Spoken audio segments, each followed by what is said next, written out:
Hi, friends. December 20th, the revised RPA will be out. Nothing major in and of itself, but there are several new forms you may want to start getting yourself familiar with. But going back to the revised RPA coming out on Tuesday, the first thing you may or may not notice on page 2 in section G3 is this new option for buyer to ask the seller to pay for buyer's broker commission. Also says Form SPBB is attached if this paragraph is checked. All right, so what's this all about? If you're not familiar already, in 2019, a few lawsuits were filed against our trade group, NAR, which resulted in the Department of Justice starting an investigation. And as an industry, we were accused of fair housing violations. We were also charged with being a monopoly, having total control how we get paid through the MLS, also price fixing because listing agent sets the buyer's commission without further discussion between the buyer and the seller and their agents, which created a non-transparent situation in which the buyers don't even know how much you're getting paid, yet they're paying for your commission in that sales price.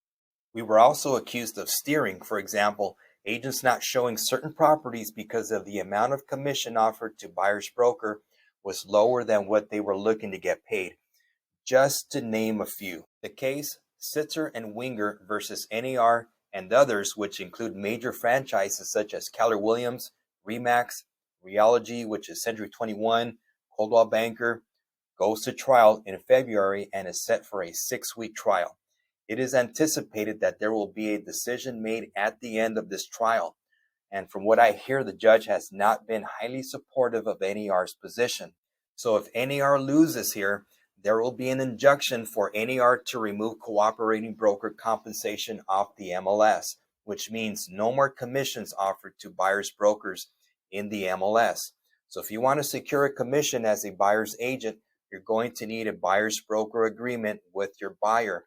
Now, any buyer agent commission negotiated and paid by the seller will be credited to the amount you negotiated with your buyer on the buyer broker agreement. So the way I see it, it's probably going to be the same concept, but a whole different way of doing this so that these commissions are more transparent and negotiable. So this is huge, guys. You probably want to take a moment to take it in what I just said, because what's coming next is not pretty. So, in anticipation, if this case does not go NAR's way, CAR will be releasing next week these new buyer broker forms to help you secure your commission as a buyer's agent, since this case may reach a decision before the next CAR forms revisions in June.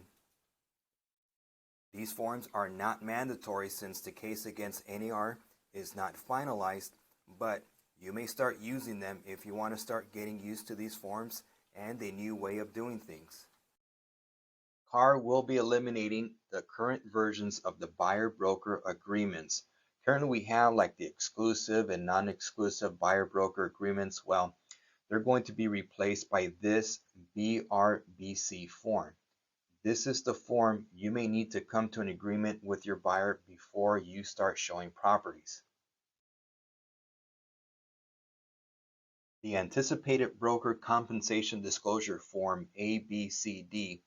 For now, this is where you will disclose the amount of compensation being offered to the buyer's broker for each property, whether it's from the MLS or from any other source at the time you show property or when an offer is being made.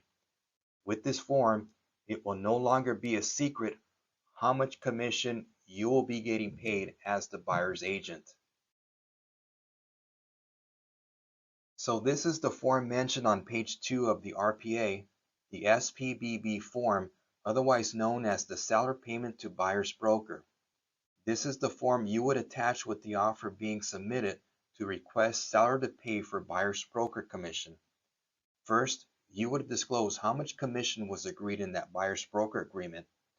Then on paragraph number 2 or paragraph number 3, buyer would request for seller to pay buyer's broker whatever amount is being offered in the MLS or any other amount they feel you should be getting paid in order for them to get that price they are offering. So that amount will be credited towards the amount that's on the buyer's broker agreement. as long as it's not more than what's on the original buyer's broker agreement. Now, if the amount that seller agrees to pay is not enough to cover what is on the buyer's broker agreement, then the buyer will either need to pay the difference or buyer agent can waive that amount.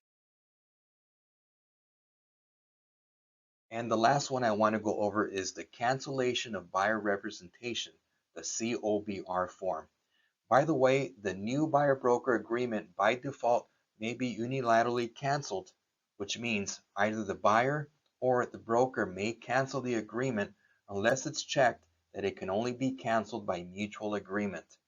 And just like the cancellation of listing, the broker could still be owed compensation.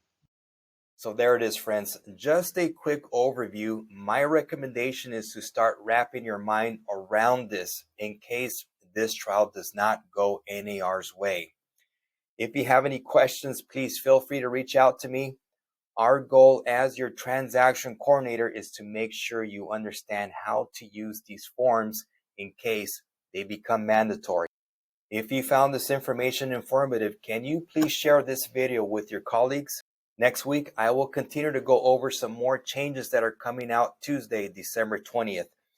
If you want to be informed, don't miss any of my weekly videos. Make sure you hit the subscribe button at the bottom of this video, and I'll see you next week.